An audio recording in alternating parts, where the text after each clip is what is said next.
Start with just a short meditation that you should do.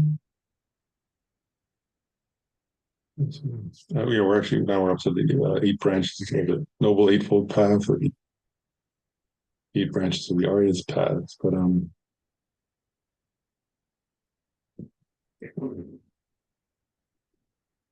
very good place for meditation. It is going back to the Four Noble Truths. But to some extent, all of these different 37 harmonies of enlightenment are focused on those.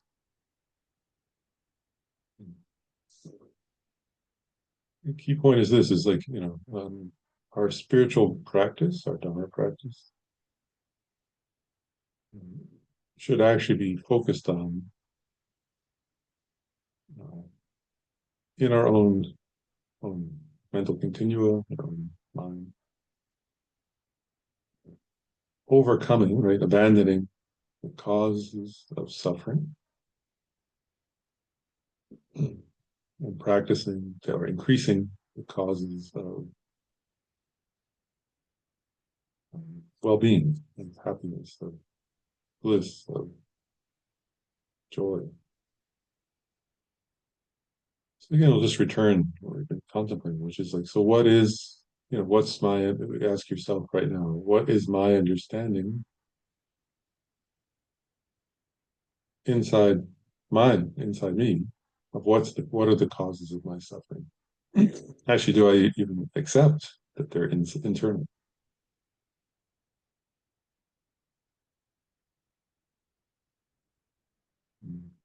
So how do I understand what's to be abandoned? Buddha said, abandon suffering and its causes. So what are the causes of suffering?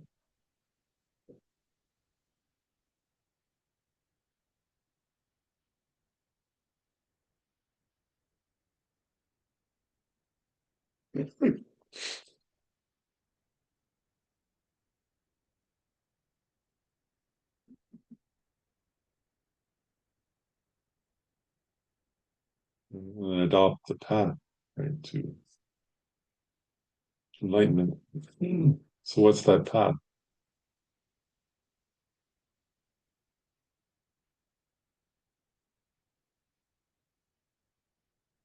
So we got to check for ourselves. What's my understanding, right? Of what's to be abandoned and what's to be adopted.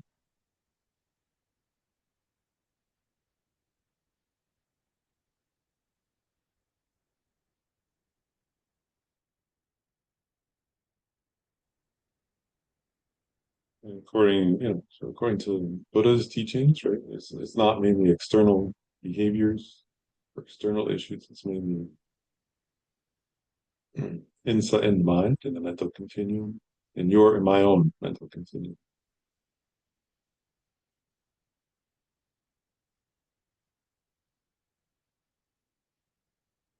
So can I see that craving, anger, hatred, aggression, jealousy, pride, or arrogance?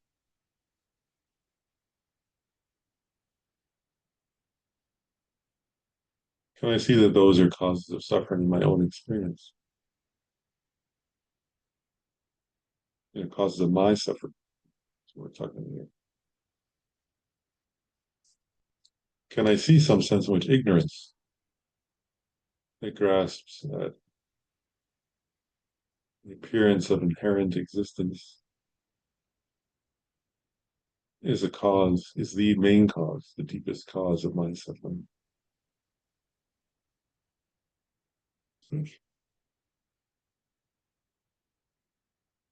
Is, that is that which is to be abandoned.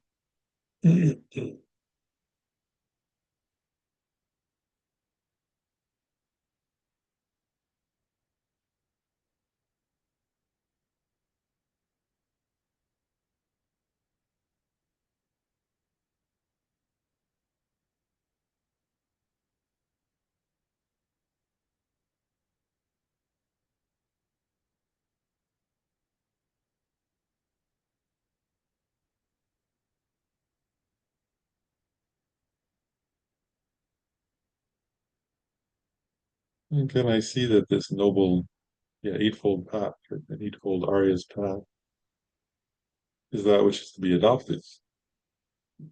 Correct mindfulness, and correct thought, correct action, and so on, and correct livelihood. It's 8 points that they are what's to be adopted.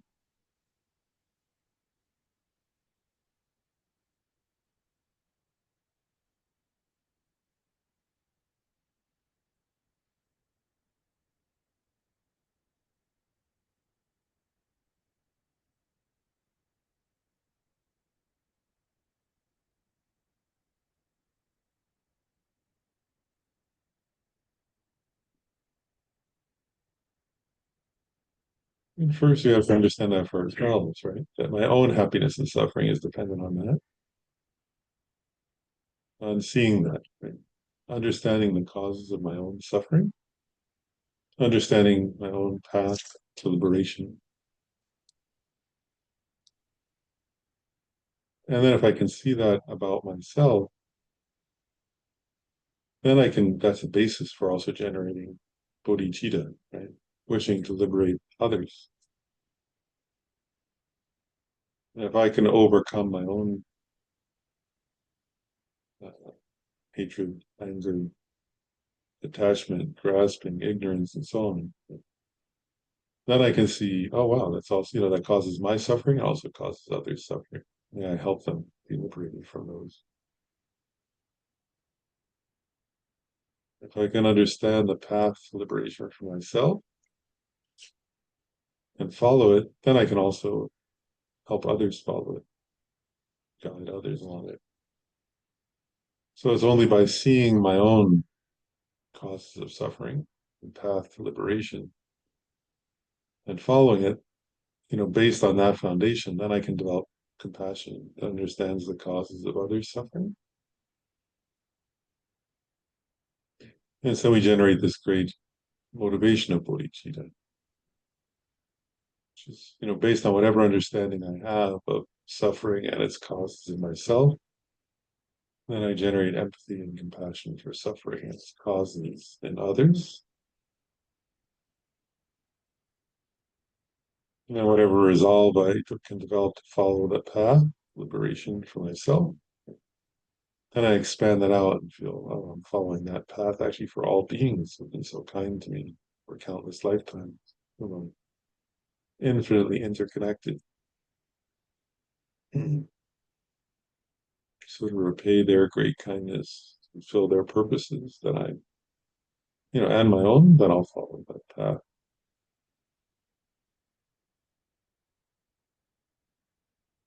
So with that in mind, do the verse of refuge and bodhicitta once. I go for refuge until I'm enlightened to the Buddha, to the Dharma, and Sangha. Through the merits of generosity and the other perfections, I attain the stage of a Buddha in order to benefit all sentient beings.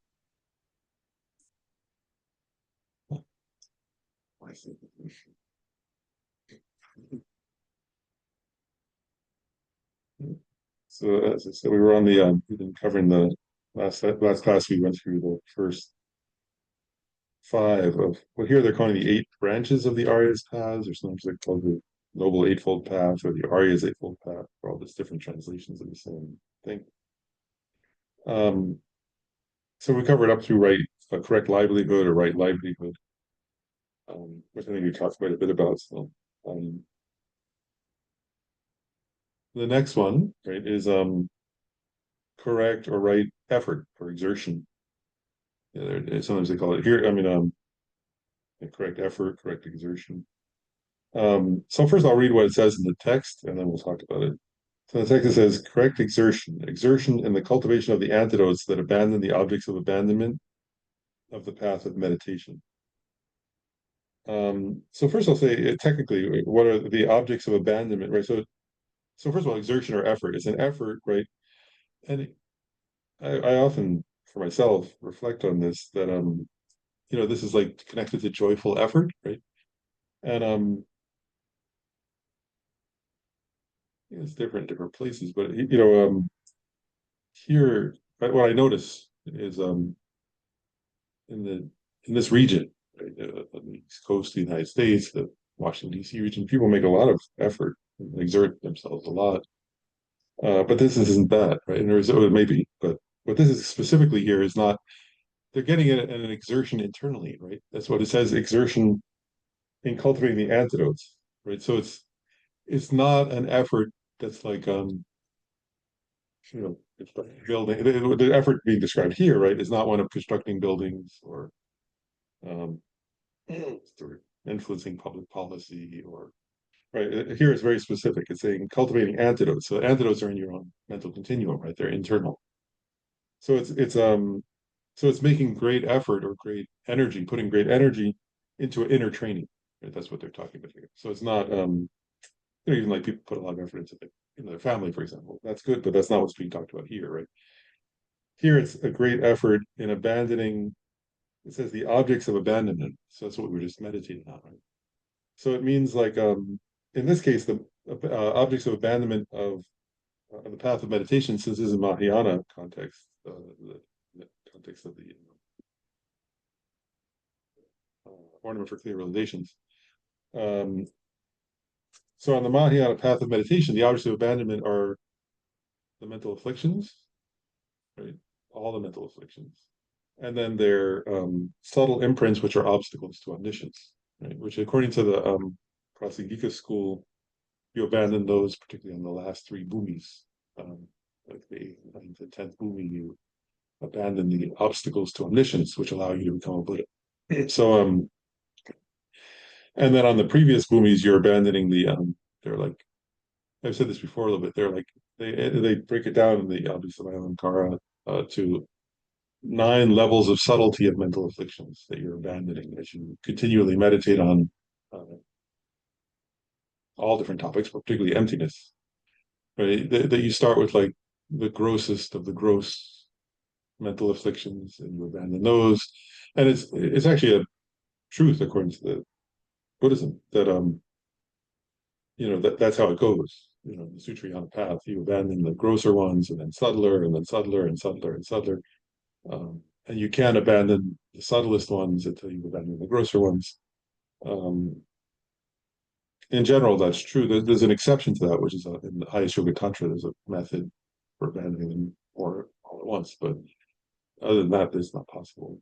There's no teaching. Well, that's the only teaching. But in general, if you're following the system here, you abandon them systematically, step by step, starting with the grossest of the gross. So here it's getting at that, right? So when it says great exertion or great correct effort, the correct effort is that, right? It is and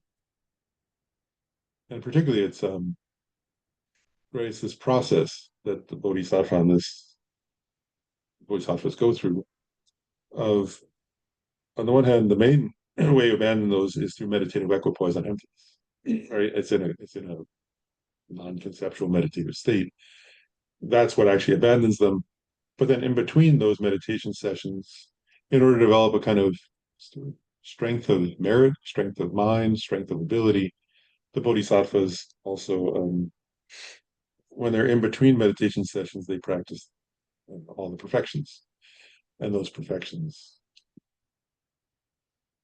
build up the ability to for their meditation on emptiness to have more efficacy in overcoming deeper and deeper levels of mental affliction. So that's the process of correct effort or correct exertion. Um, and it's quite interesting, right, to think about that. Like, so the Bodhisattva, um, they're very energetic. They're very, that's what it's getting at here, right? They make a lot of effort. They're energized. They're joyful. They're joyful in their effort, but their effort is mainly that. That's their main task, is overcoming mental afflictions. Um, so it's not their main effort is not things other than that. That's their main effort, right? Is to progress, to enlightenment, to benefit others. Um, the teachings on joyful effort, that's the main focus. There are two, they also work to help others directly and they work to create merit, but the main effort is to overcome the mental afflictions and the imprints so that they can uh, more effectively help others. And then each time I was saying as I go through these, we'll then say, so that's on the path of meditation, right? For the Arya, But then, as His Holiness Dalai Lama says in his commentary, we all need to practice these eight. So if we're not yet at that level, we can still certainly make effort to overcome our mental afflictions, right? And that's what we should be doing. And and the only way we'll get to that level in that path of meditation is by now making effort at overcoming the mental afflictions. And His Holiness kind of explains that, right? And in general, we can he said His Holiness says, we start that by making effort at actually establishing a daily practice, right? Doing practices. And His Holiness often places great emphasis. He often, right, on the Dalai Lama always is saying that, right, that it's very touching sometimes. So he'll sort of, when he gives a teaching, he'll say, "Well, if you're all my students, then do like I do." Right? He says, "When I first wake up in the morning, I think about bodhicitta, and then I think about emptiness." And he said, then throughout the day, I read. Even though his holiness is like about 90 now, right? He still every day reads texts in the emptiness, right? Chandrakirti's text in particular, it's in Lama Tsongkhapa's text, and then every day he thinks about bodhicitta. And even though I think he's actually admitted, right? He's admitted that he's realized bodhicitta. He's admitted that he realized emptiness. But then he says, still, you have to every day think about, right? Spend time on those topics to deepen that, uh, you know, familiarity.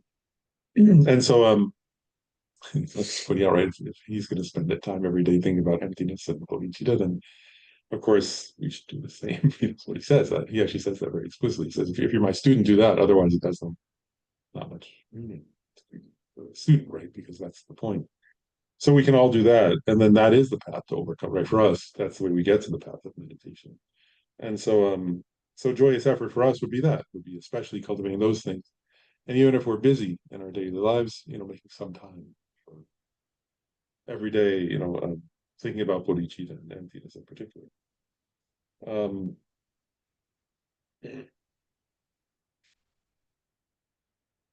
yeah, so that's correct effort or correct exertion. And then the seventh of the eight is correct, or the correct mindfulness is what they're calling it here.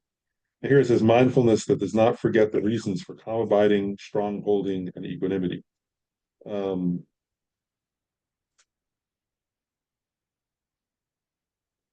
and there they're getting at specifically here, because they're talking about on the path of meditation, right? That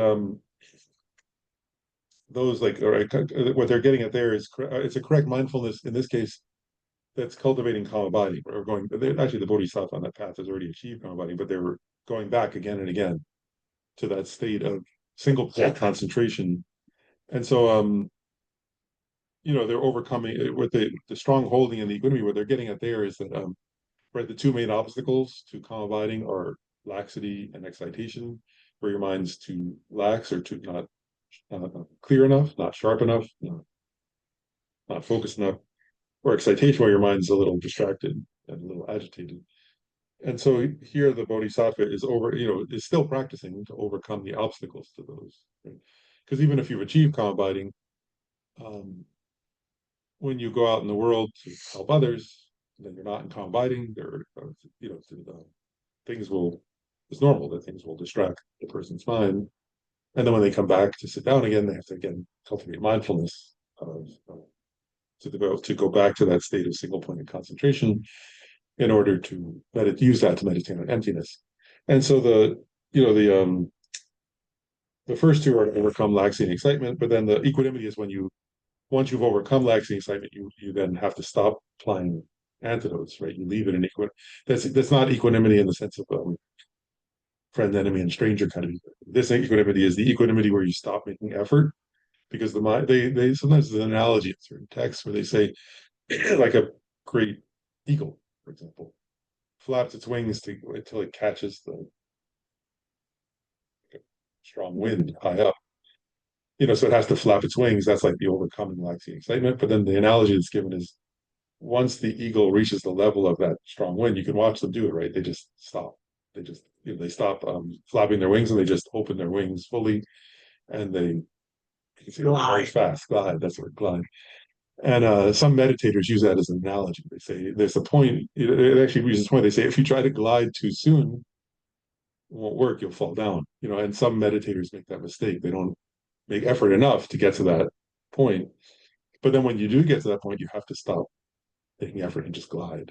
And so the equanimity is when you've gotten to the level where there isn't subtle excitation or subtle laxity, then you leave it in equanimity and stay in a pure meditative absorption. And Lama Tsongkhapa makes a lot of clarity in the Lamrim Chenmo about that, where he says you have to leave it in equanimity at that point. But then he says many meditators they still have subtle thinking, particularly, or subtle laxity, but they think it's very peaceful state, but it's not sharp, it's not clear. And he says many meditators leave it, they start gliding at that level, and it's not the correct point to glide. It's like and he says actually it's actually cultivating a kind of dullness of mind that obscures your wisdom. So he says, don't do that.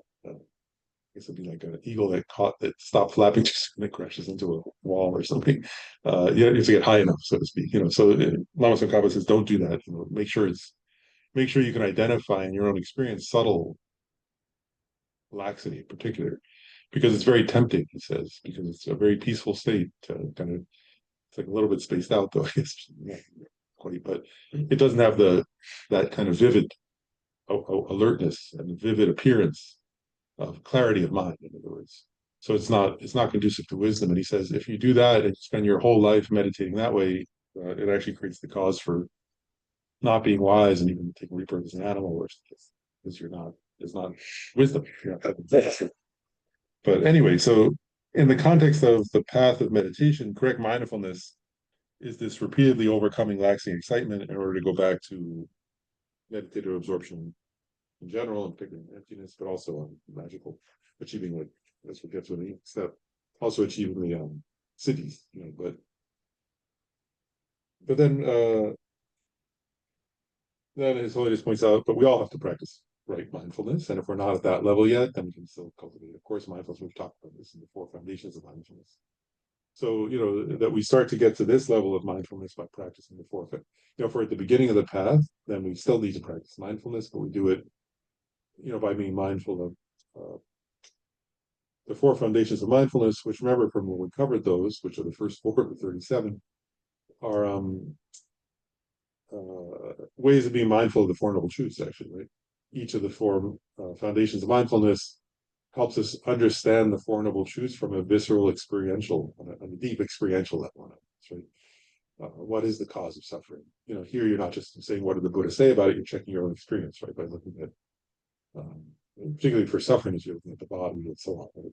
With each of the four foundations, you come to understand the Four Noble Truths in a more experiential way that's grounded in your own, not just in words, but in your own experience. So we need to practice that kind of mindfulness, and then eventually we get from there to mindfulness that's on the path to meditation.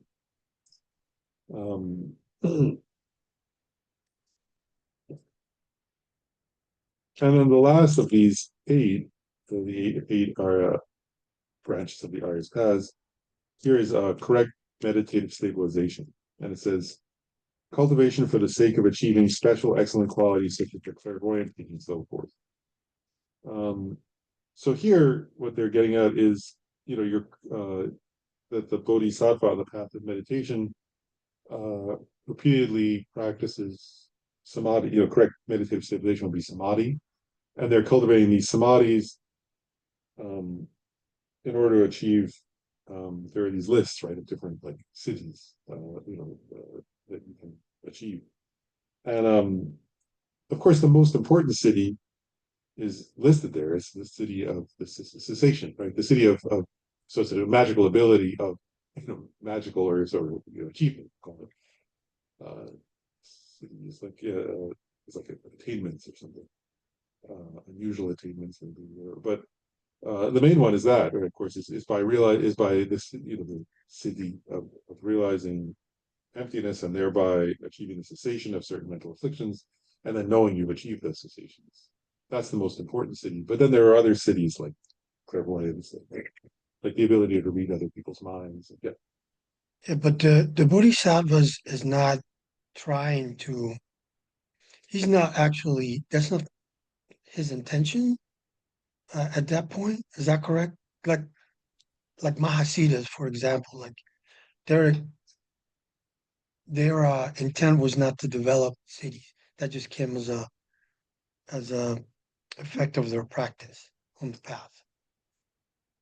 That's true to some extent, but actually in the teachings it says that like bodhisattvas, uh like so once they've achieved shamatha, or and then and have calm abiding, and it can achieve these samadhis, that they actually do it. They do intentionally cultivate certain cities because, like, so and there's at certain points, like, they realize that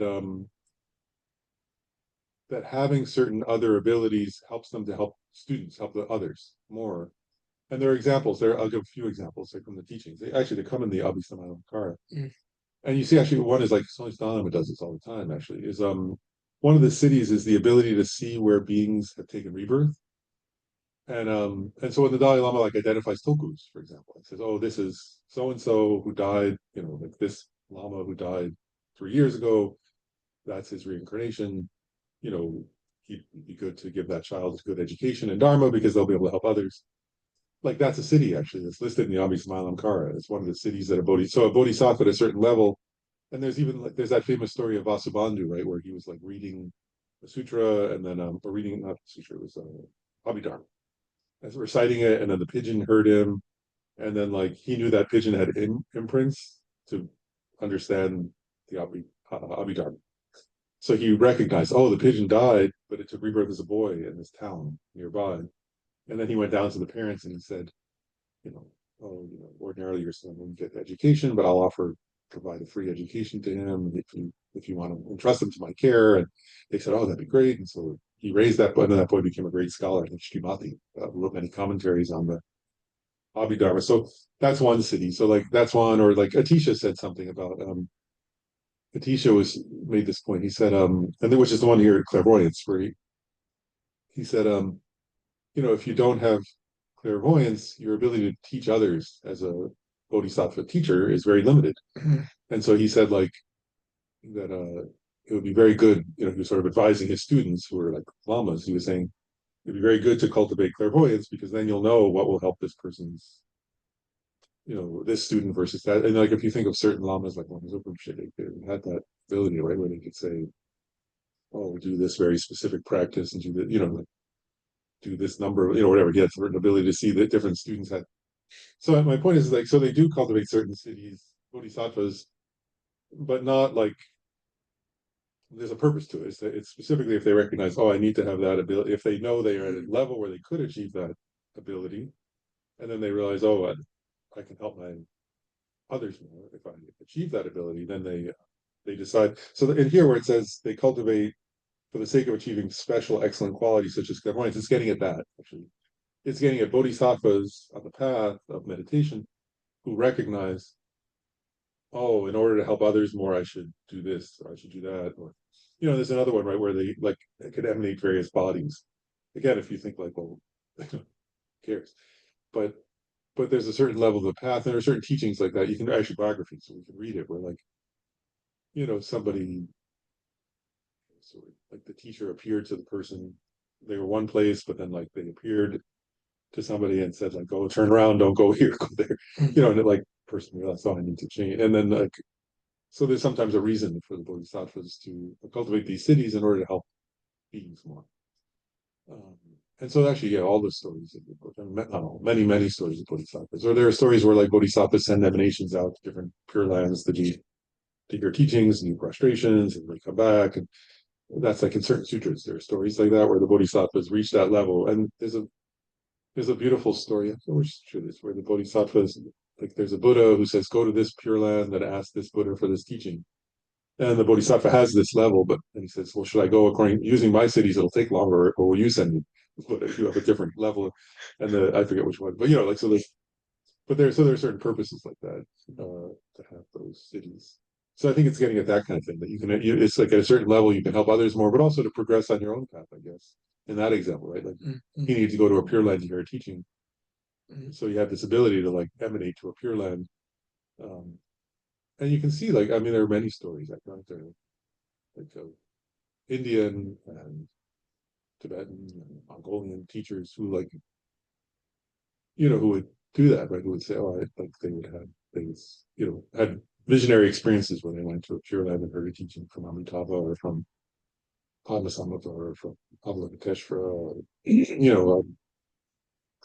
yeah, and there's a city where there's another, yeah, there are cities where you can remember teachings you heard in past lives or something, so it speeds up your progress. So there are many like that. So it's for those kind of purposes. Thank you. Are there other questions, by the way? Because before I call. Um, and then let's see. So certainly, and then obviously the main meditative stabilization is cultivated to meditate on emptiness. And so let's say a few things. So one is these 8 branches of Arya's paths are taught in the Pali sutras and the Sanskrit sutras, right? So they're in both. So the point is that they're cultivated for people who are practicing the vehicle of individual liberation, and also cultivated by bodhisattvas. So that's why, by the way, that's why we call the what is it, the 37, these whole 37 harmonies with enlightenment. If you go back to the Abhisamayalankara in general, right? These 37 are listed in the practices of bodhisattvas, but these 37 are practices that bodhisattvas do that are also practiced in their own form by Shravakas, right? Then there are other, there's, we can go through it, but there are then lists of practices that are unique to bodhisattvas that Shravakas don't do. And then there are realizations or experiences that only Buddhas have, that bodhisattvas don't have. So that in other words, that's why so these 37 though are the ones in common, and these are the ones that FPFT said emphasize for this. So let's remind us one point now, which is that those are common. So these 37 are common to individual liberation and bodhisattvas, but that the practices are different. They're similar. In other words, bodhisattvas actually practice all the things that the Shravakas practice, right? Except for achieving individual liberation itself, because they don't want to achieve that, because they want to achieve Buddhahood instead of others. But all the other things that cures or individual liberation practitioners do, they do. But then there are additional things. So it's like for the bodhisattva path, it takes longer, partly because there are more, they add on. Um, and and that's true of all of these, right? Like, so the meditative, like, for example, with this one of cities, right? Some of the arhats did achieve cities, but and there's like famous one, like Mahamoggallana, for example, can travel to other realms, so on, and did other things like that. But bodhisattvas cultivate more of them because they have more responsibility to work for others. And so in all of these, you know, um, they do the practices, like, so for example, with correct aim of actions, bodhisattvas, abandon killing and stealing and sexual misconduct and so on. But they also undertake the bodhisattva vows, right? So they're all lists of vows, like showing up when people are sick and being there to help them, and showing up when people are grieving and being there, that aren't listed for, those aren't specifically listed for Shravakas, for other practitioners. But if you take the bodhisattva vow, there are these long other lists of ethical trainings, for example, that bodhisattvas do, like um, to show up when others need them, so to speak. So you see what I'm getting at? It's the same. They're the same practices, but there are additional points added on if you're practicing the bodhisattva vehicle. And then there are a number of other points made in the text that will go. One is, so, and if you're following along in FPMT's basic program study manual, I'm now on page 68 in case you're following along, but so it says these 8 branches can be subsumed under 4 branches, and this subsuming under 4 comes from we're studying Maitreya's Abhisamayalankara, Ornament for Clear Realizations, which is where the 37 harmonies are taught there, but they're condensed into 4 in a different text by Maitreya, his Discriminating the Middle from the Extremes. And also it's also listed in Asanga's Compendium of Abhidharma. So those 2 texts say the 8 can be broken down into 4. And So it says here the 8 branches can be subsumed under 4 branches: the branch of affirmation, the branch of engendering understanding, of engendering belief in others, and of the antidotes to discordant classes. Um, so if you want to subsume, they're using the word, but if you want to sort of categorize those 8 into 4, into like sort of, it's the same 8, but now you're saying, well, you could categorize them into groups, so to speak.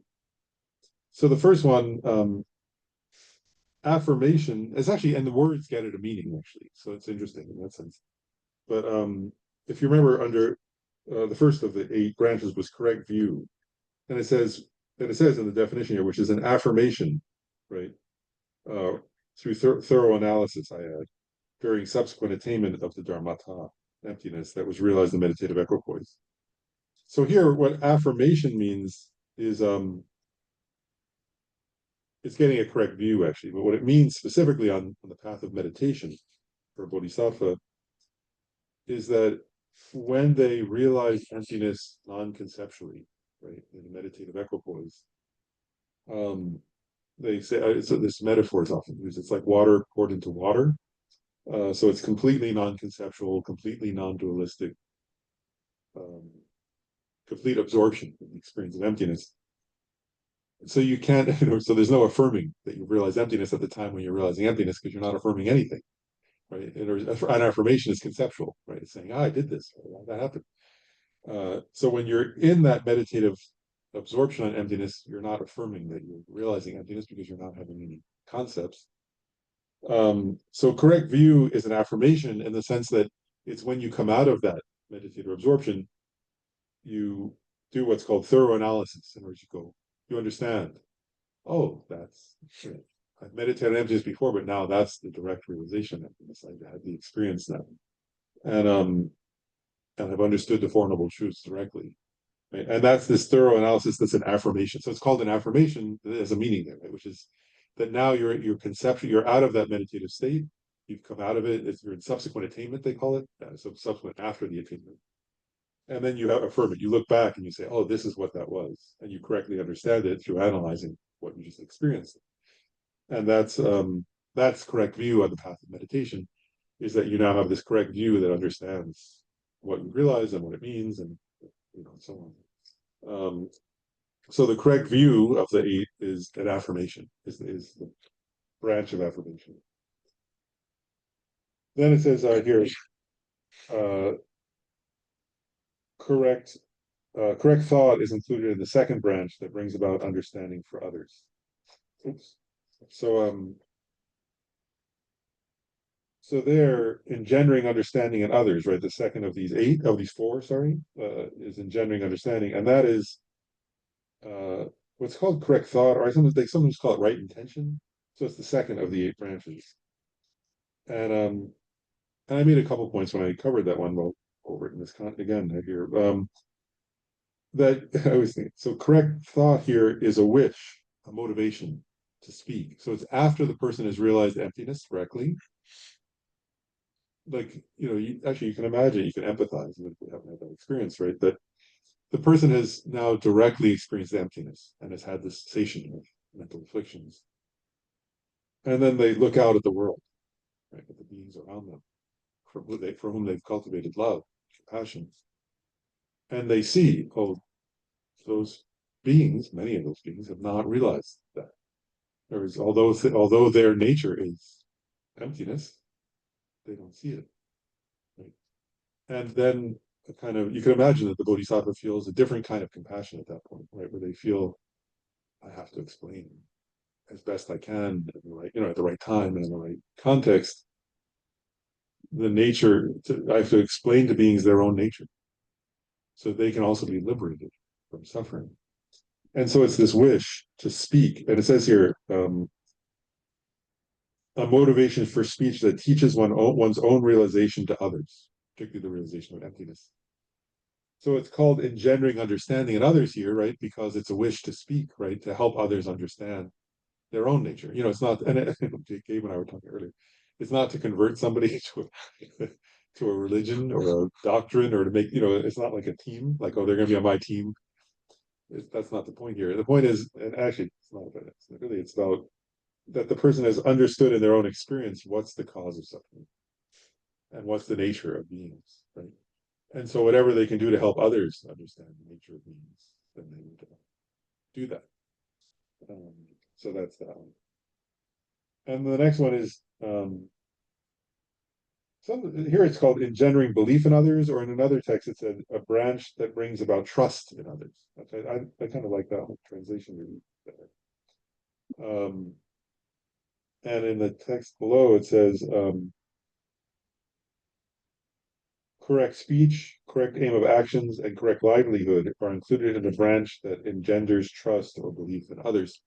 So here what it's getting at, right, is first of all, it's three. This one includes this branch that engenders, I'm going to call it trust, that engenders trust in others is the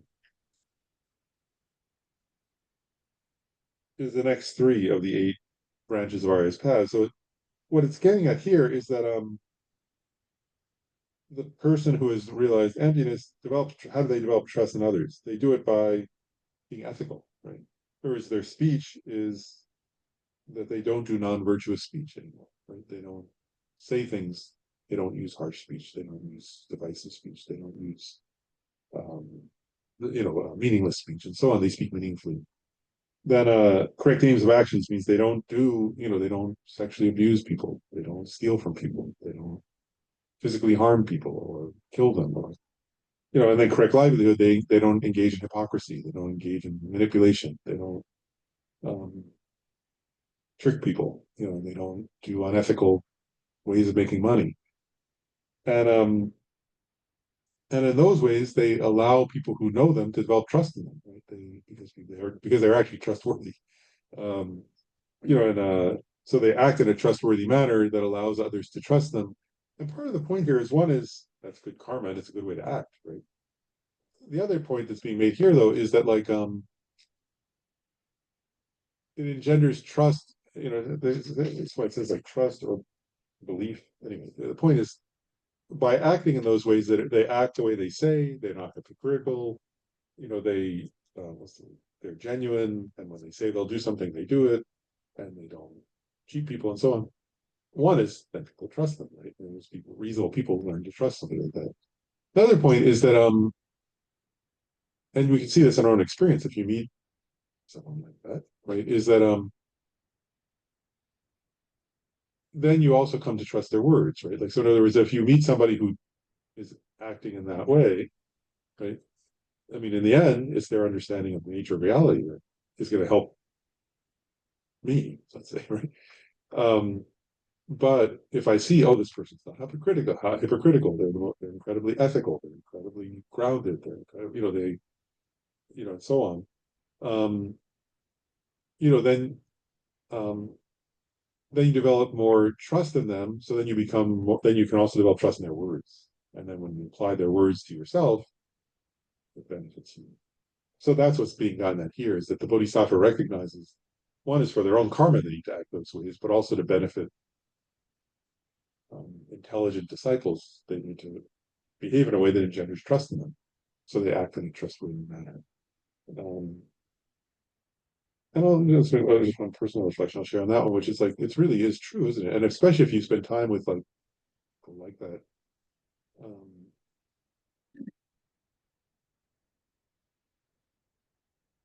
there's a level of there's a level of ethics that's unusual. Right? In somebody, if somebody's actually training at that level, then you can see, oh wow, that's like like first you can see, well, that's a good person, right? But then you can see, oh wow, even good people don't act that ethically, something like that. And then you can start to develop a kind of deeper trust, like in that person, and then that's a good thing for your spiritual development. Um, and by the way, so for us, of course, that would imply that we should also try our best to be ethical in all those ways, because otherwise, to be, we're not at that level of the path of meditation necessarily, but that we should act in a trustworthy manner also. Um, and when we're tempted not to, we should recognize that's not only it's bad karma for me, but also harms others, right? Because they, well, it directly harms others, and then also it undermines their trust in us and their relationship and so on. And so even if other people aren't, I think that, you know, that's one point here, is right. It's what, you know, we can also aspire to be like bodhisattvas in the sense that when others aren't acting ethical, the bodhisattva still acts ethical. And so we can aspire to be that way ourselves. That when, even if the people around us aren't acting ethical, we can try our best to still ethically. And then the last of, when you're breaking it down into four, the last of the four is what's called your antidotes to the discordant classes. And so one point here is that you know, discordant classes, right? We now know what does that mean, right? And so antidotes to discordant classes means discordant means in us, right? Inside of us, there are things discordant with enlightenment. And so we're trying to apply antidotes to those factors. So we can actually, you know, you can look at oneself and say, oh, I have discordant class. I get angry. Oh, I have discordant class. I grasp at things as if they weren't existent, and so on. So when you see that discordant class, then you apply antidotes to it. And the antidotes, as it says here, the remaining three: correct effort, correct mindfulness, and correct meditative stabilization, are included in the branch that is an antidote to discordant classes. Right, and that's clear. It means that, you know, because you're making effort to overcome the mental afflictions and to cultivate the antidotes, you're being mindful of what the, you know, in the end of, you're developing calm abiding, but you're also developing mindfulness of what are those discordant classes and what are the antidotes to them, and how do I, and then you'll be mindful particularly of emptiness, right, which is the antidote, I suppose. And then correct meditative stabilization. You need that, you know, and there's this traditional analogy that if you're trying to cut off the discordant class, right, which is like a metaphor often the cutting off of, the analogy they sometimes give is like wisdom is like a sharp axe that's very sharp. You know, it's like a sharpened axe to cut down a tree. So that's the wisdom, but you need the meditative stabilization. And they say that's like the person with the strong arms who can swing the axe. So even if you have a very strong axe, if you don't have a person to swing it, you can't cut down a tree. And so the metaphor there is that our discordant classes are a poisonous tree, right? That's invasive or something. And then the wisdom, understanding emptiness is the sharp axe, but you need meditative stabilization, which you can wield that wisdom in a way that can actually effectively cut off the mental afflictions. Um, so that's the way you break the 8 down into 4. Does that make sense? Um, and then in the text here it says, these 8 branches of Arya's paths, which are also sometimes referred to as the eightfold path, or the noble eightfold path, right? Can also be condensed into the 3 higher trainings. So you see what they're doing here, right? And now they're going to condense it into the 3 higher trainings. And here I wanted to make a general point that His Holiness Dalai Lama makes in his commentary, which is actually His Holiness is very. It was interesting reading his commentary on this. You know, because these 3 higher trainings are often listed, right? They appear in the Lamrim. You know, if you study Lamrim, they appear in the sutras many times, and Pali sutras and Sanskrit sutras. And but His Holiness makes a point. He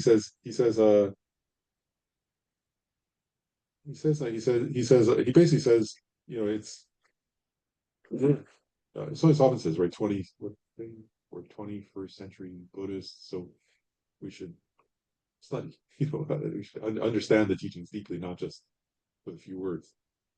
And His Holiness actually makes this kind of strong point here, where you know, if you we meditate often in Tibetan tradition, and Gelugpa tradition in particular, on Lamrim.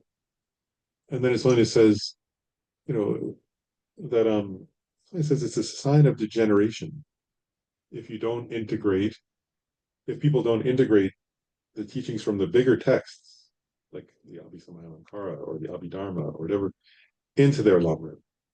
And he says sometimes people just practice very simple Lamrim meditation. And like, I guess that's what he's saying is, you know, for an individual person, that's fine. Whereas it's not, it wasn't like criticizing people. It's like, well, whatever practice you do is good.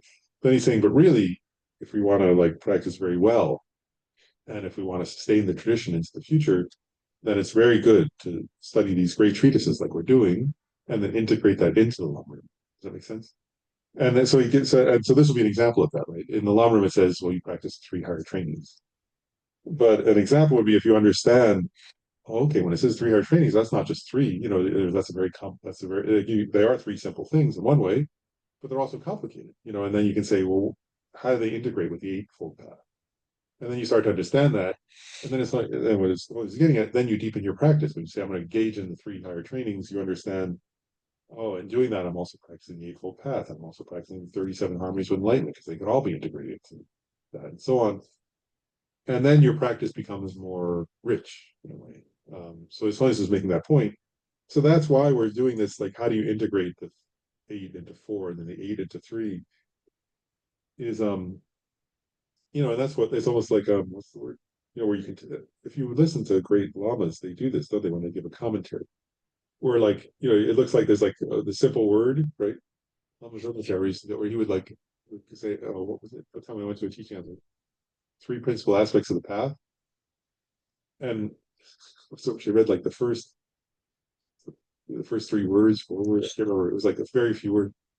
And then he taught for days, and then like a few days in, he said, like, okay, we finished the first 3 words or something. It's like, because it was this lens, right? It was like, what does that word mean? And you layer, it's like, it has these implications and these implications, and then understand it has a, and that's what it's like actually, right? Like, uh, yeah, it might be, but I think it was the Amish, the guru, right? But it was like, but what does it mean that there's certain etymological implications? A word, right?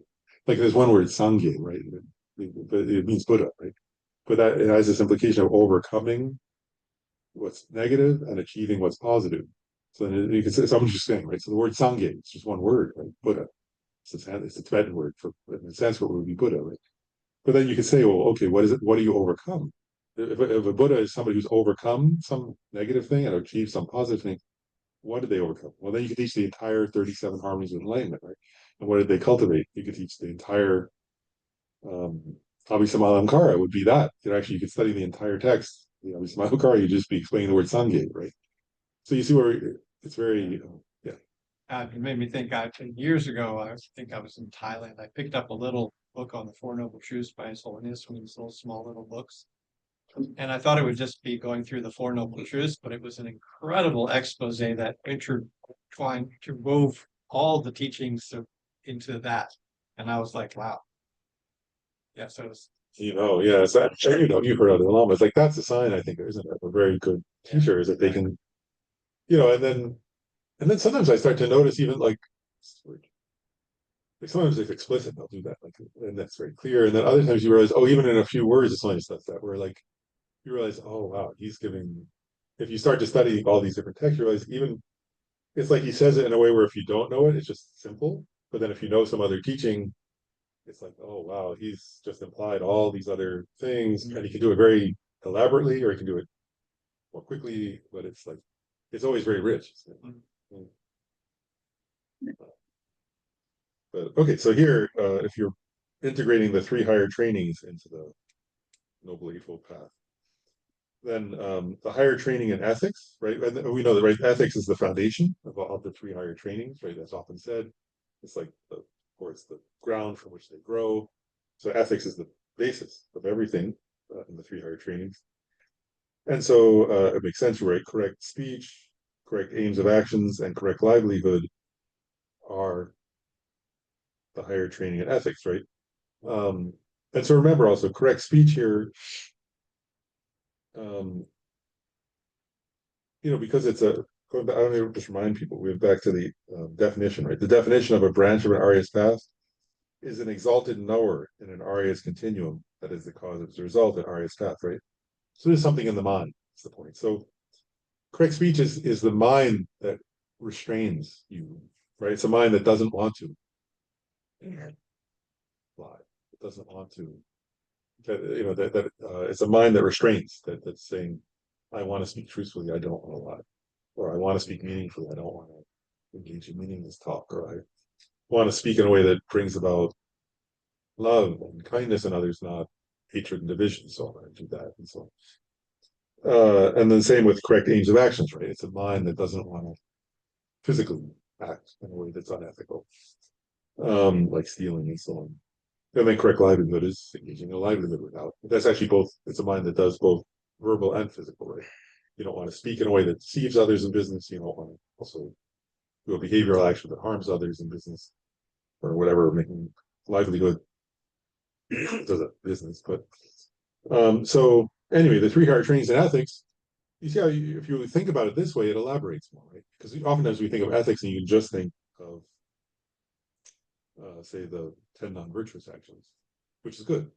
But here it's more elaborate, right? It's saying, how do I, so if you think about ethics in this way, you start to go, how am I earning my life? How am I supporting my, how am I getting food, drink, and so on? What are my ways of doing that, and so on? So it gives a broader way of contemplating the higher training in ethics. Then the higher training in concentration includes correct mindfulness and correct meditative stabilization, because you need mindfulness and meditative stabilization are part of concentration, obviously. And so you cultivate those. And there again, I just pointing out, right? So when you think about the higher training in concentration, you can just say, oh, that's one of the three higher trainings. Or you can actually think about, oh, okay, wow, start with, what are the obstacles to meditative stabilization? What are the antidotes to those obstacles, right? Mindfulness is one of them, faith is another, and so on. And so you can actually go through, if I want to cultivate meditative stabilization, there are certain external conditions I have to have, there are certain internal conditions. I have to overcome laxity, overcome excitement, I want to apply equanimity, as we were talking about, so on. So again, if you think about higher training and concentration, if you just read those words, okay, you have to have concentration. But if you study and contemplate more extensively, then you can understand, oh, there are all these obstacles to that and antidotes to those obstacles. And if I know what the antidotes are, then I know how to apply them. And then you develop a confidence that you can develop by concentration. And then the last of the three higher trainings is the higher training in wisdom. And if you're applying that category to the Noble Eightfold Path, then that would include correct view, correct thought, and correct exertion. And I think it's one thing I thought I had is, the correct thought and correct view are pretty clear. But actually, if you contemplate this one, it makes a point, actually, if you think about this point about the higher training wisdom, which is, if you look back at the list of the the definitions of the Noble Eightfold Path, and then you look at the context of the higher training wisdom, you start to see that the higher training wisdom, it's mainly cultivating wisdom in yourself, of course, but that it also is related to helping others, right, develop wisdom, right? Because for example, like the correct thought, as we said earlier, is having realized the nature of reality, a wish to help others understand it. And I remember once when Yume Kensho was teaching about the perfection of wisdom, that was this 6 perfections, which would also be another category here, right? If you cultivate, you can also subsume the 6 perfections into the 300 trainings. There's a whole way to do that, right? There's a perfection of concentration, right, which would be the higher training in concentration. There's the perfection of wisdom, which would be the higher training in wisdom. But then generosity, ethics, and patience would be a higher training in ethics. And then joyous effort would apply to all of them. Right. So that's one way of doing it. You see how you can start doing these different categorizations. But anyway, Kensho Rinpoche was saying also that so here wisdom is mainly it's cultivating wisdom in yourself through study and contemplation. Kensho Rinpoche made a point. He said asking questions, like going to your teacher and asking questions is part of it. It's part of cultivating higher training in wisdom, because it's how you develop your wisdom, right? Think about things and contemplate them. You go ask your friends, you go ask your teachers. So that's what the monks do a debate, but we can also do, right? Go talk to your friend and you say, well, I don't understand this point. How do you understand it? Then you think about what your friend said and say, maybe that's correct, or I don't even agree with that point. That doesn't make sense to me. And then and so on, right? Like,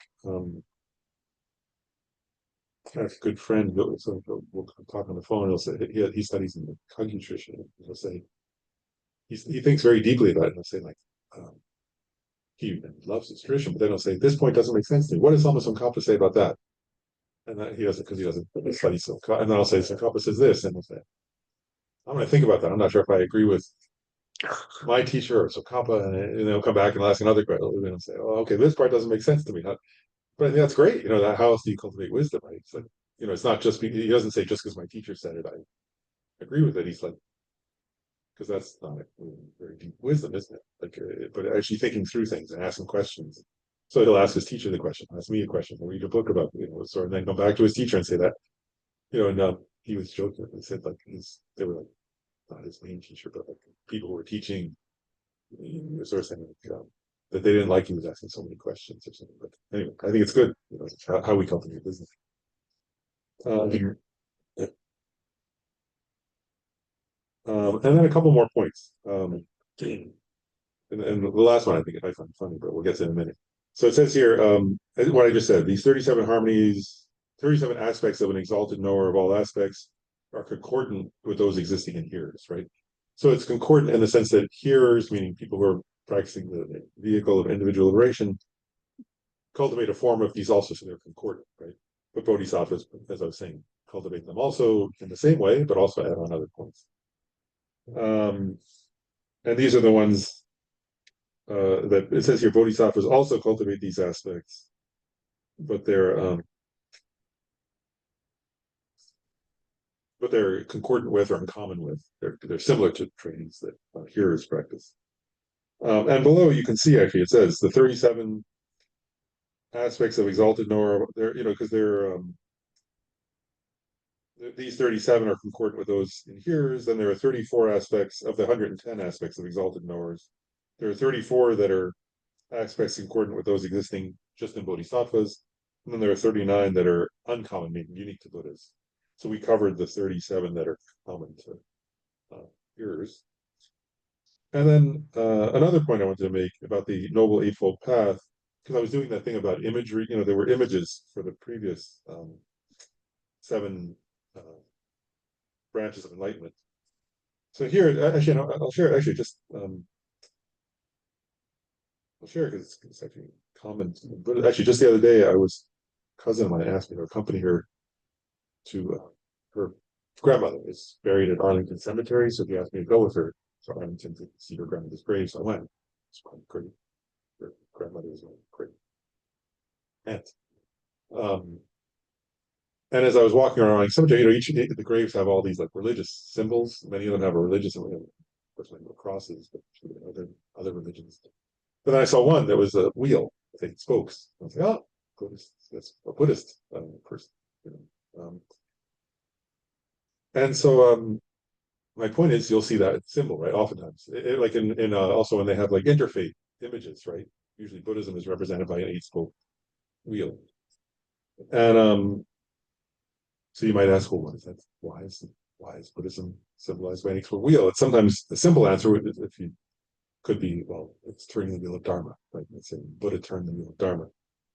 But here, since we just studied the Noble Eightfold Path or the 8 branches of Arya's paths, then you can understand that symbol in a different way. And again, then now it's just like with the book by His Holiness, we were saying, right? You can see just a simple symbol on it somewhere, right? I've seen also paintings, right, for interfaith where they have like, all these different symbols from all the major world religions, with many. Anyway, so if you see that 8-spoke wheel from now on, you can think, I've studied the Noble Eightfold Path, so I know something about that more than just this turn the wheel of Dharma. Okay. And then you can say, so what's the analogy here? And it says, okay,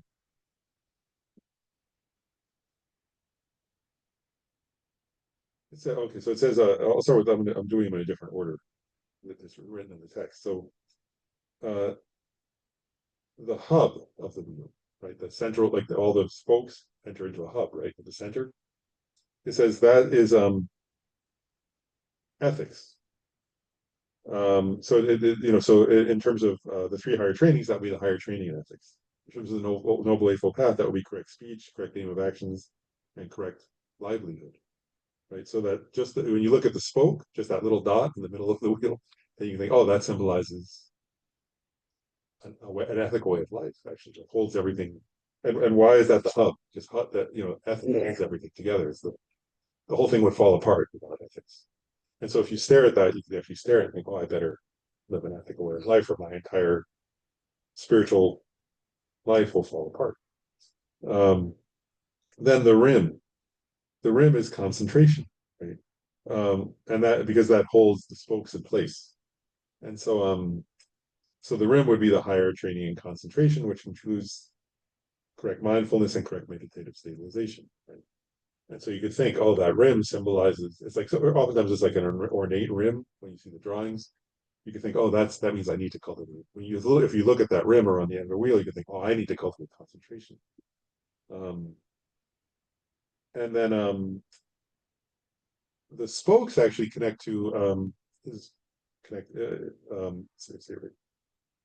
there. It's like a weapon wheel actually in this, like so, which was a actually there's a weapon wheel mind training. It's a common image in India because I guess they would use wheels as weapons.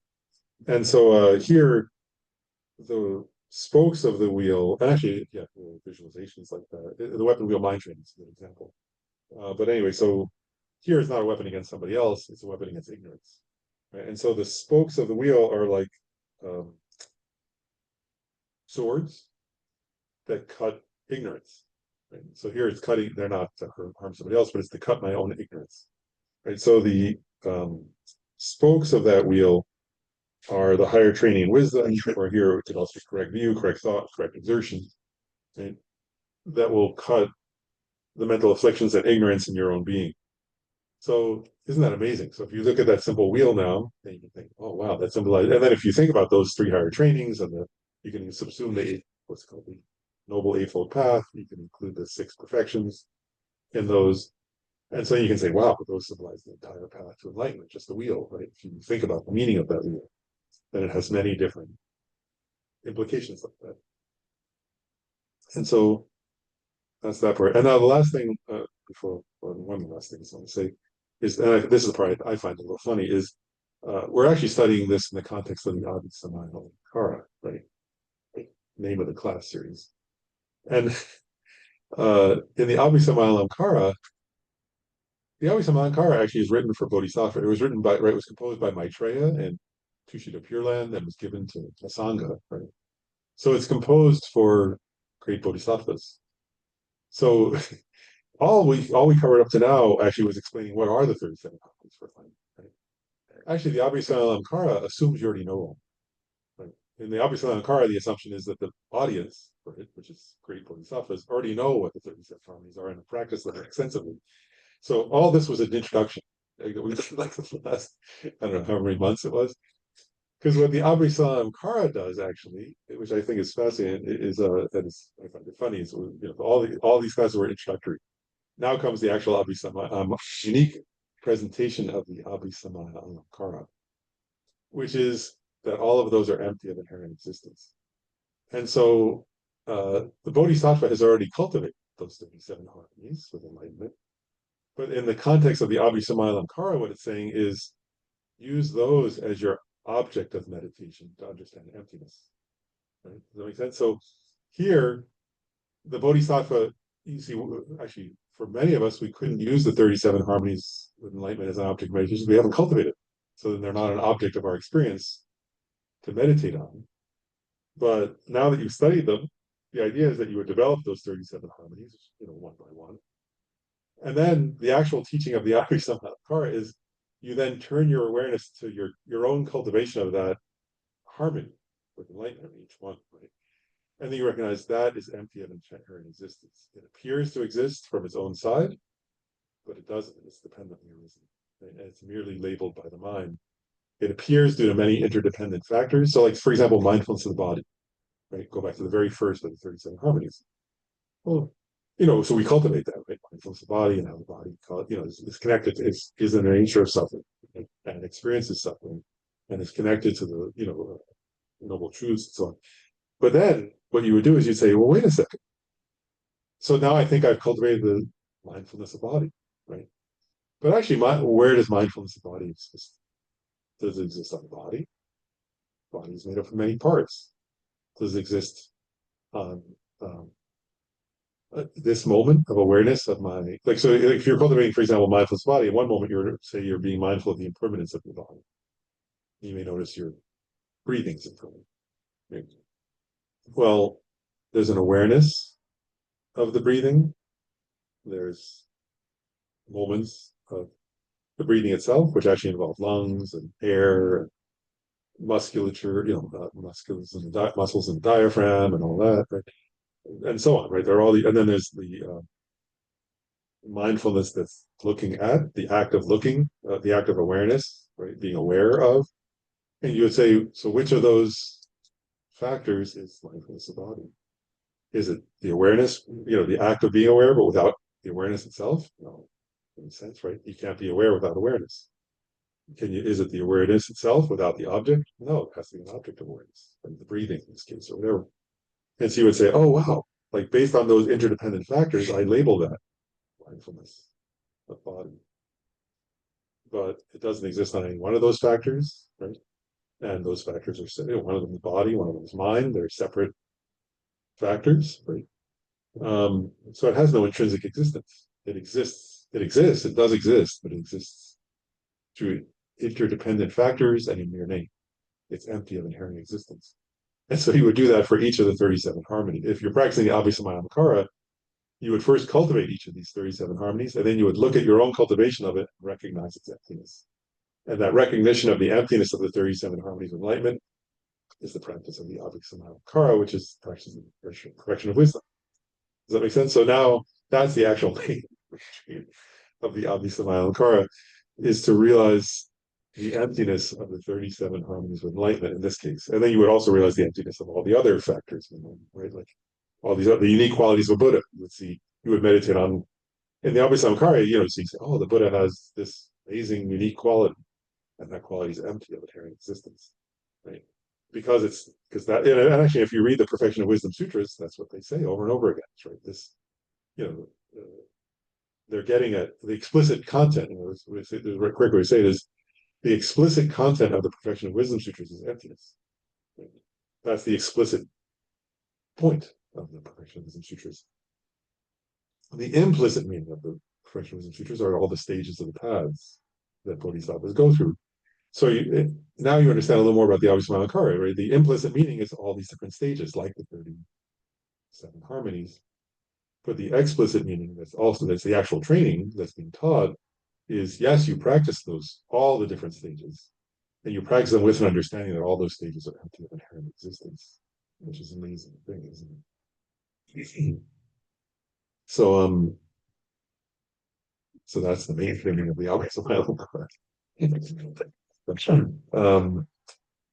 then well, any question?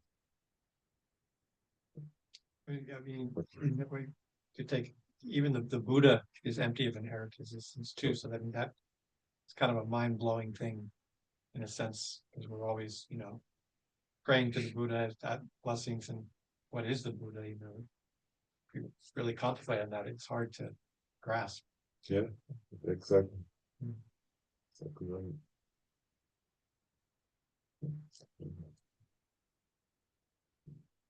And okay, so I'll say yeah, that's a good time. Okay, so actually that we've kind of completed a class series on the Abhisamayalankara. And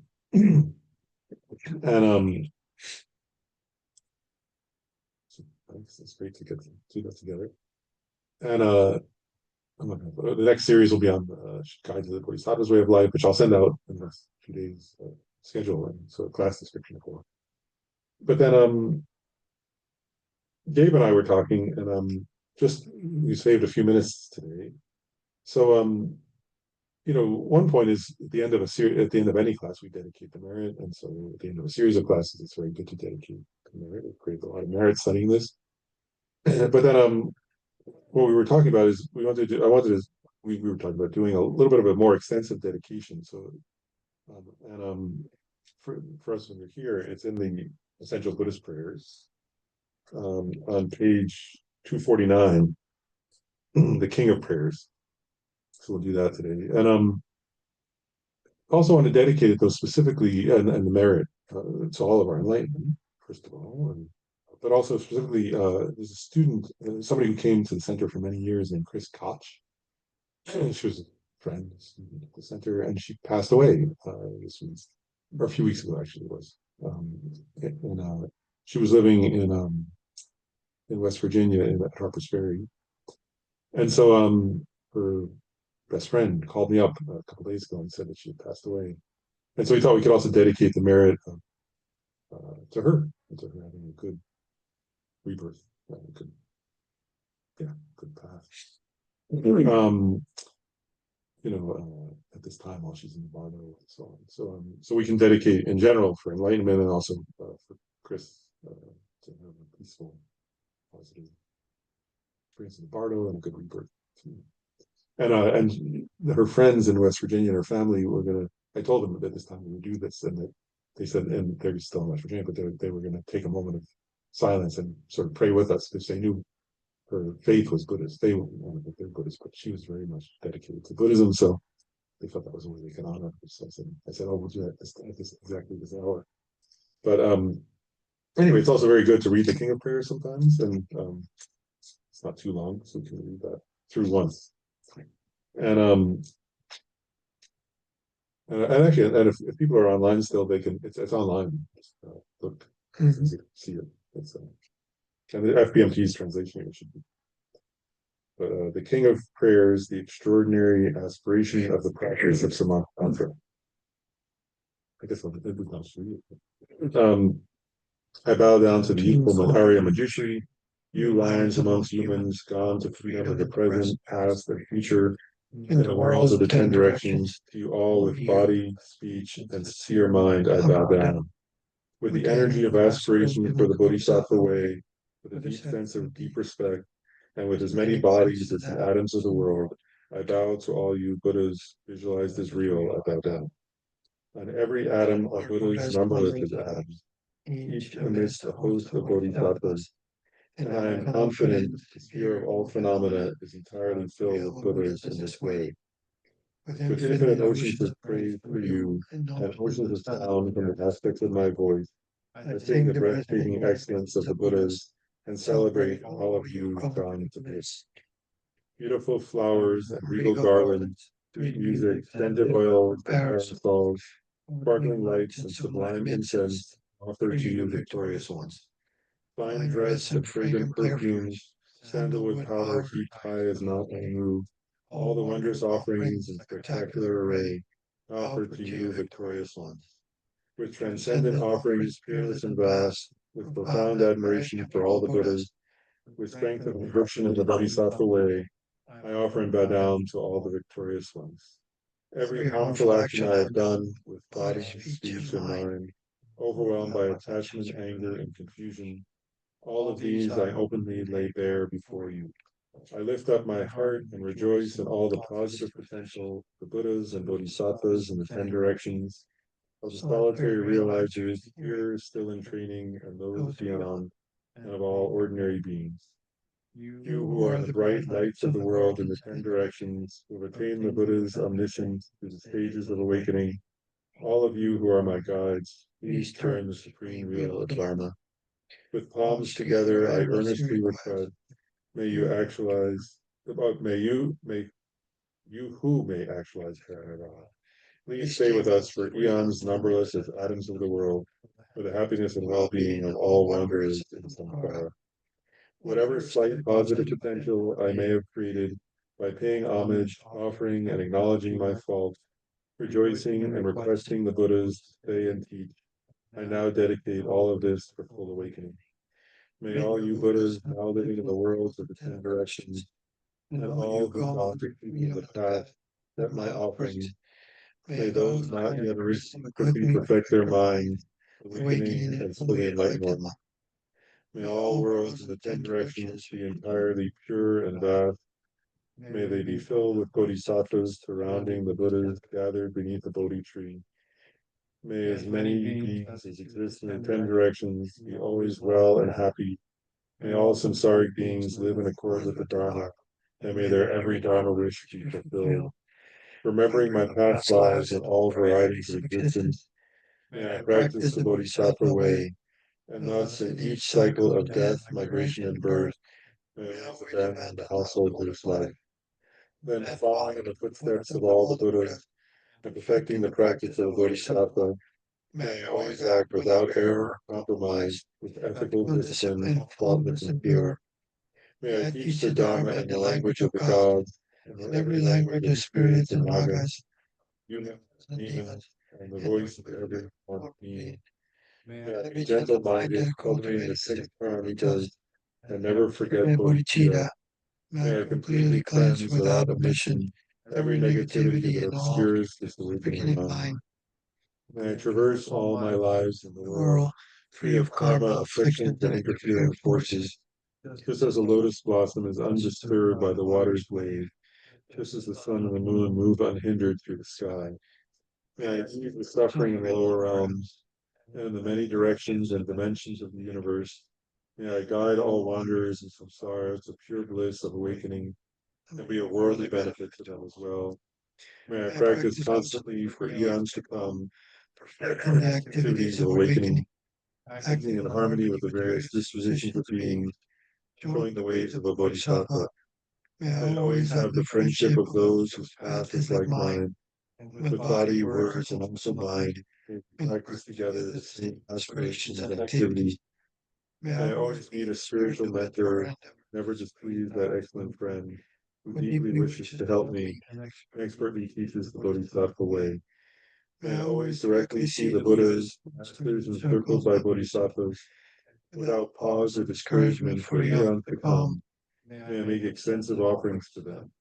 May I hold within me the Buddha's genuine Dharma, illuminate everywhere the teachings that awaken, embody the realizations of a Bodhisattva, and practice ardently in all future eons.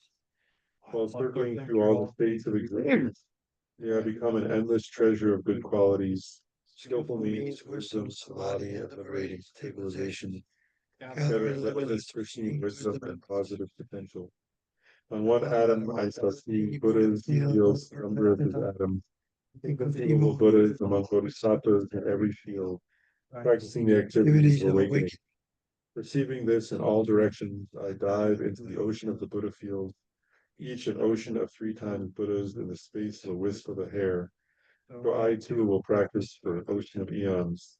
Thus I am continually immersed in the speech of the Buddhas, expression that reveals an ocean of qualities in one word, the completely pure eloquence of all the Buddhas, communication suited to the very tendencies of being. With strength of understanding, I plunge into the infinite, enlightened speech of the Dharma, of all the Buddhas of the 3 times gone to freedom, continually turn the wheel of Dharma methods. I shall experience in one moment such vast activity of all future eons. I will enter into all eons of the 3 times in but a fraction of a second. In one instant, I shall see those awakened beings, past, present, and future lying among humans, and with the power of illusion-like stabilization, I will constantly engage in their inconceivable activity. I shall manifest upon one single atom the array of the pure lands, past, present, and future. Likewise, I shall enter the array of the pure Buddha fields in every direction without exception. I shall enter the very presence of all my guides, those lights of the worlds who are yet to appear, and who sequentially turning the wheels of complete awakening, who reveal nirvana, final perfect peace. May I achieve the power of swift magical emanation, the power to lead to the great vehicle through every approach, the power of always beneficial activities, the power of love pervading all realms, the power of all surpassing positive potential, the power of supreme knowledge unobstructed by discrimination, and through the powers of wisdom, skillful means, and samadhi, and achieve the perfect power of awakening, purifying the power of all contaminated actions, crushing the power of disturbing emotions at their root, diffusing the power of interfering forces, shall perfect the power of the Bodhisattva's practice. May I purify an ocean of worlds, may I free an ocean of beings, may I clearly see an ocean of Dharma, may I realize an ocean of pristine wisdom, may I purify an ocean of activity. May I fulfill an ocean of aspirations. May I make offerings to an ocean of Buddhas. May I practice without discouragement for an ocean of eons. To fully awaken this bodhisattva way, I shall fulfill without exception the diverse aspirations of the awakening practice of the Buddhas, gone to freedom in 3 times everywhere. In order to practice exactly as the wise one, Samantabhadra, all embracing good, an elder brother of the sons and daughters of the Buddhas, I completely dedicate all this goodness. Likewise, may I dedicate just as the skillful Samantabhadra with pure body, speech, and mind, pure actions, and pure Buddha feels. I shall give rise to the aspirations of Manjushri, for this Bodhisattva practices all embracing good, to perfect these qualities without discouragement or pause in all future eons. May my pure activity be endless, may my good qualities boundless, and through abiding in inevitable activity, may I actualize infinite emanation. Limitless is the end of space, likewise limitless are living beings, thus limitless are karma and afflictions. May my aspirations reach be limitless as well. One may offer to the Buddhas all the wealth and adornments of infinite worlds in 10 directions. And one may offer during Eons numberless as the atoms of the world, even the greatest happiness of gods and humans. But whoever hears this extraordinary aspiration and longing for the highest awakening give rise to faith just once, faith far more precious positive potential. Those who make this heartfelt aspiration for the Bodhisattva way will be free from all lower rebirths, free from harmful companions, and will quickly see Amitabha infinite light. Even in this human life, they will then be nourished by happiness and of all conducive circumstances. Without waiting long, they will become like Samantabhadra himself. Those who give voice to this extraordinary aspiration will quickly and completely purify the 5 boundless harmful actions created under the power of ignorance. Blessed with supreme knowledge, excellent body, family, attributes, and appearance, they will be invincible to vast interfering forces and misleading teachers. in With all worlds will make offerings, going quickly to the noble Bodhi tree and sitting there to benefit sentient beings, subduing all interfering forces, they will fully awaken and firmly with harmony. Have no doubt that complete awakening is the fully ripened result, comprehended only by a Buddha, for holding in mind by teaching, reading, or reciting this aspiration of the Bodhisattva practice. In order to train just like the hero Manjushri, you can only do it as it is. And just like Samantabhadra as well, I completely dedicate all this goodness just as they did. That dedication which praise is the greatest, by all the Buddhas gone to freedom in the 3 times, I too dedicate all my roots of goodness for the attainment of the Bodhisattva practice. When the moment of my death arrives, by eliminating all aspirations and directly perceiving Amitabha, may I go immediately to Sukhavati, pure land of great joy. Having gone to Sukhavati, may I actualize the meaning of these aspirations, filling them with all perfection, for the benefit of beings as long as this world endures. Born from extremely beautiful superlative lotus, in this joyful land, the Buddha's magnificent mandala, may I receive a prediction of my awakening directly from Buddha Amitabha. may I receive a prediction there, may I and create great vast benefit for beings throughout the 10 directions, with a billion emanations by the power of wisdom.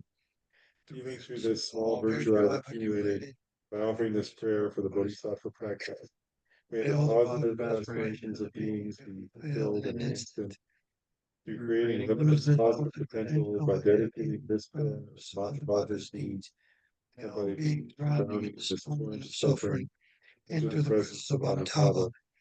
Through this king of aspirations, which is the greatest of sublime, helping infinite wanderers in samsara, to the accomplishment of this scripture dazzling with Samantabhadra's practice, may suffering realms be utterly empty of all meaning. American Chris, that she worked on Amitabha's Sri and we all also, at the time of our death, and maybe be able to practice the 37 harmonies with enlightenment in accordance with the Mahayana practice, training, teachings of the Abhisamana. Thank you, Lord. Thank Thank you. Thank you. Mm.